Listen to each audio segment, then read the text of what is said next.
very, very difficult game. I think the worst that we expected very nearly happened. They went 3-0 up very early. Yep. We couldn't defend any set pieces. We embarrassed ourselves when it came to trying to defend set pieces. But then somehow, thanks to David Raya, really, who had an absolute madness after about 64 minutes, tried to chip a left-footed ball out into the kind of midfield and chipped it straight at Christian Romero, who decided to just play up front. And we got a goal back, and then the match changed. And Spurs had the ascendancy, and we got another one back from Sonny, a penalty on 85 minutes. And then we pushed, but we couldn't get it over the line. Similar to the Brighton game, I guess you'd say, earlier in the season. But realistically, you can't get away from the fact that it was naive and poor defensively from Tottenham to allow Arsenal to be in that position. If you look at the game as a whole, if you're a neutral, you look at the game, you say Tottenham actually played really well in that game and in the first half, even when they were 3-0 down. Yep. But Marlon, how are you feeling about it? Look, the 3-2 has flattened us a little bit. I mean, it could have been worse. If Arsenal didn't step off the gas in that second half, I think it would have been 4-5. I'm a bit surprised and go for the kill. But then there's a massive mistake from Raya, and it brings us back into it. But you just saw at the end there where it's poor crosses, it's poor decision making. And if we're doing that when we're on the ball, then you can see where we're going wrong with set pieces and stuff like that. Everything is just poor. He wants to change the mentality here, but they've got to be better at what they're doing. I'm not blaming them for the first half, the players, because he's been brave enough to put Højbjerg in there, which again I probably wouldn't have done, but he's done it. But it's 2 set pieces and a goal we concede every week. So all 3 goals that we conceded are goals we concede. Doesn't matter. It actually doesn't even matter when we played Forest. We concede the exact same amount of goal, even when we're winning. We haven't kept a clean sheet. We've kept, I think it's 1 clean sheet since November. Our record is worse than Sheffield United. Actually, looking at a bigger picture of this, if we don't sort out ourselves defensively, nothing's going to change. It's going to be exactly the same. The fact we're 5th is because of the amount of goals we've actually scored. The only positive I can say about set pieces and defensively is that we didn't concede from a corner in the second half. And that has to be because he put Sarr on the player, Ben White, who was trying to block the keeper. And even then when Ben White went away to then come in from deep and make a late run to try and block the keeper, because Sarr's body was there was an extra body in that firing line. But still, I said it during the watch along, I'll say it now, it has to be talked about. Vicario has to be the boss, and he has to find a way to not have goals scored against him from within his own 6-yard box. I'm sorry, but that is a simple fact of goalkeeping at any level. Yeah, but then you've just said it there. Once Sarr was in there, we didn't concede. So my question to you is how much is that on Vicario? Because if tactically they're being told, I think it's on Vicario to say to the coaches, I need that to be there every time. So earlier in the season, after Man City scored in that way, we had a player on that player for a game or so, and then it went away again.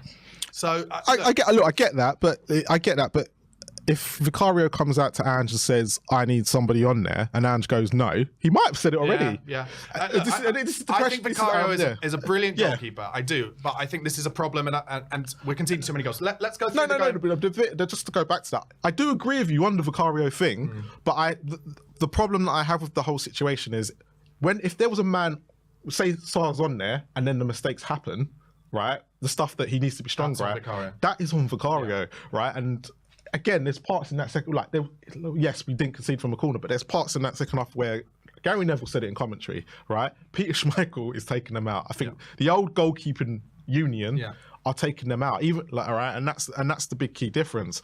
But for me today, I can't sit. I get the whole thing about Vicario, but I can't blame him because that is how Andrew's played with him all season, and Vicario might have gone many, many times, I can't do this, can't do this, can't do this. Surely he can't do this.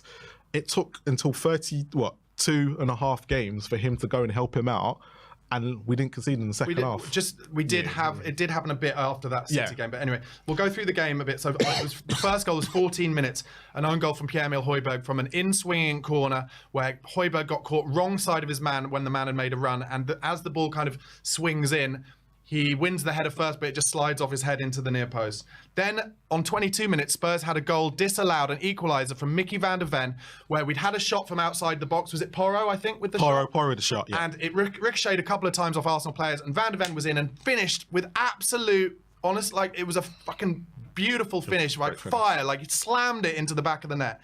And they brought it back for VAR, and it is, honestly, like the idea that offside used to be the rule. You're level. If you're level, you're on. Like, why have they changed that rule? Anyway, they found a tiny margin that he was offside. Then on 26 minutes, Spurs were running through. Deki Kulusevski had played a nice little 1-2 into the box. He gets his heels clipped. And if anything, the only mistake Kulusevski made is that he didn't go straight down. He tried to stay on his feet. And as a result, Michael Oliver didn't give the penalty.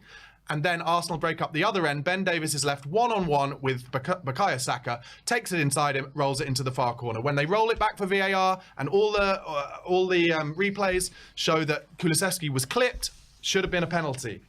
37 minutes, Havertz gets the nod from 4 yards out from the in-swinging corner, as we've discussed.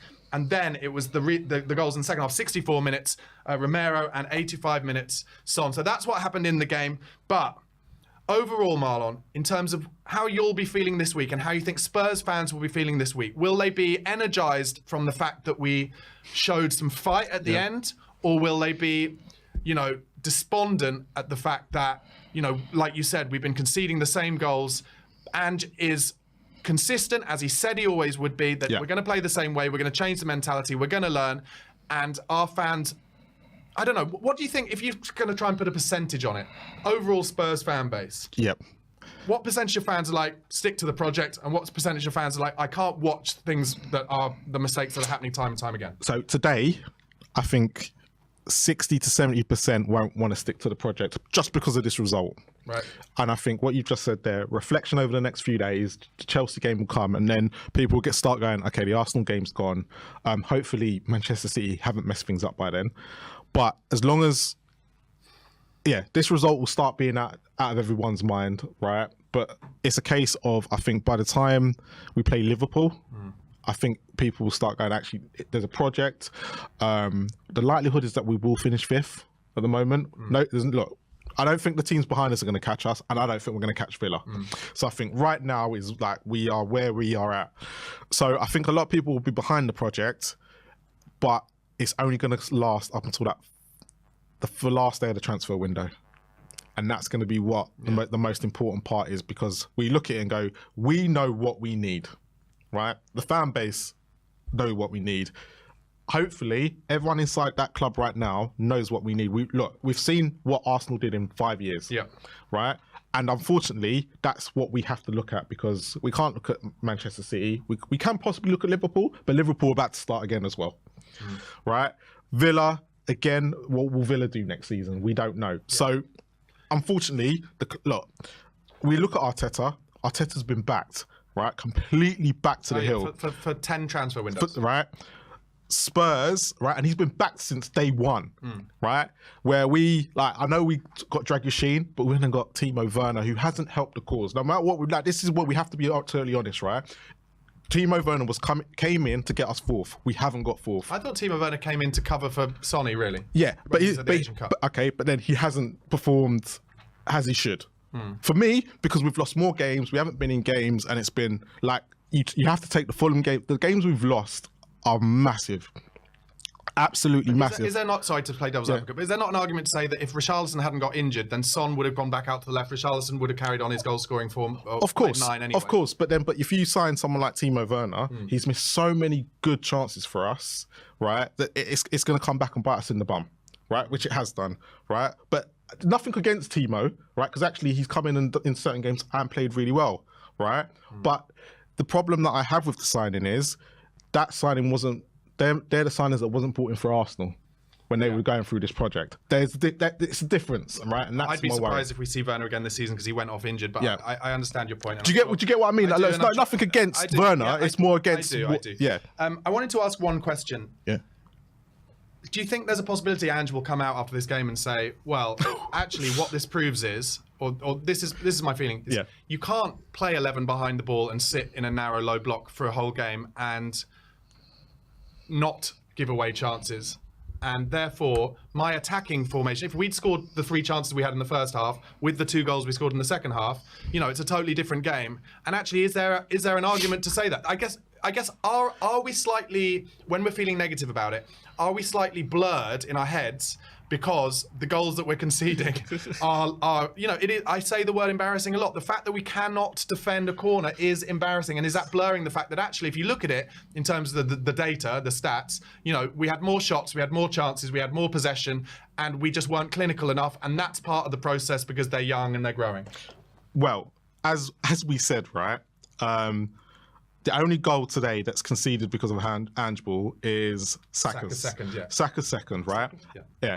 But the problem is that, let's be honest, I think everyone can see that it was a penalty. It should have been a penalty. It was a foul. He's tripped him. Anywhere else on the pitch, they give it, right? So unfortunately, it's not given. But that's on handball, right? But you're absolutely right. Saka's first, wasn't it? Why am I saying Saka's first? Sorry, yeah, the second goal, right? But the issue you've got then is what's killing us at the moment is the big set pieces, right? Because you're right, we had 3 chances for Romero in that first half. Son misses a chance. So actually, we created, considering this Arsenal's teams and the defence that they've got, how many chances did we actually have and didn't put them away? More than Man City did against them, that's for sure. That's for sure, and we weren't clinical. And they weren't like hard chances. We've hit the post, one's gone wide, you've hit over the bar, right? There's chances in the second half. Look, the first 20 minutes of the second half, I'd given up. So I can't even delve into that, right? But at the end of the day, is we haven't taken our chances. You're right, on reflection, actually, he is right, but if he doesn't sort out the set piece part, then what you're trying to do for 88 minutes is wrong. I want to ask you something that I asked in the watch along, but it's worth asking this as well. Yep. We have talked a lot about what we need in terms of transfers, but do we have to add physicality into that as well? So, we've got Lucas Bergvall through the door. By all intents and purposes, he looks like an incredibly talented player. Tiny. A ball player. He's absolutely tiny. Yeah. No. Are we going to continue to get absolutely bullied physically? So if we don't then buy, so we're talking about needing a 6.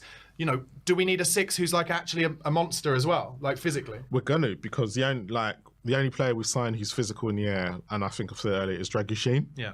And Udogie and Porro look like they're gonna start. Van der Ven is Van der Ven. And Romero, to be fair, Romero was the best player on the pitch for Spurs today. I'm actually going to say this. It's relevant to what you just said, because I've seen it a lot in some of the comments of my videos. People saying, "Can we play Dragushin with Van der Ven and Romero as the 6?" Now, I'm not saying I've got no evidence to suggest that Romero is brilliant on the half turn, but would I actually prefer him in there than Højbjerg? Because if he gets enough space on it, he kind of plays when he gets it with the pitch in front of him like a 6, because he slows it down a little bit and he plays those balls between the lines. Yeah, because it was some of those passes where you were going, oh my God, great pass. They're all coming from Romero. Yeah. Right? And look how far forward, and then he can join the attack like he has done today. It may be a shout, right? We've got... I don't think it'll happen, but... He could do it at the bridge. And the reason why I'm saying it, he can do anything he wants on Thursday because it's a ground that we have only won at once in the Premier League and once since 91? 91 or 93 maybe. Yeah.